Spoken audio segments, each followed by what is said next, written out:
21 de febrero 2026, hoy sí, día maravilloso, sol, nada de frío, perfecto para coger a la bichilla y caminar.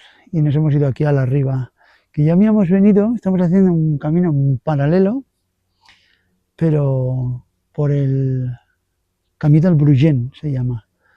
Y bueno, todo el rato está bien porque unas vistas preciosas y maravillosas. Y la idea sería ir a unas montañacas que hay allí delante, als cingles aquells de allí, que son muy chulos. Y bueno, vamos a ver qué tal acontece el día. Y no nos cansamos mucho, ya tenemos una edad. Mañana más. No sé, no creo que mejor. Mañana toca actuación. Ven, ven. Se ha llenado de barro como si no hubiera un mañana. Tiene los pies que es otro perro. Es otro perro. En fin, bueno, empieza a bajar esto.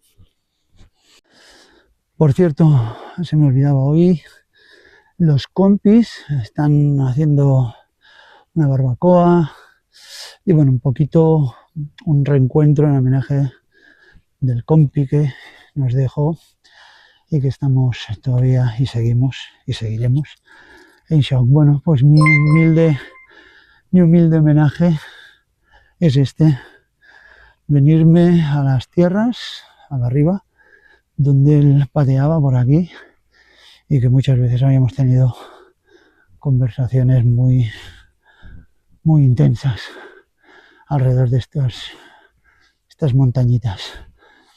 Además le gustaba mucho la meteorología y bueno, me decía que por aquí habían aves,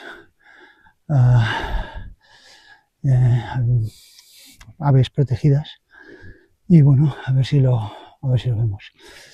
Y he vuelto atrás porque creo que voy a subir a esta parte porque la otra ya tenemos que haber empezado de otra manera. O sea que seguimos.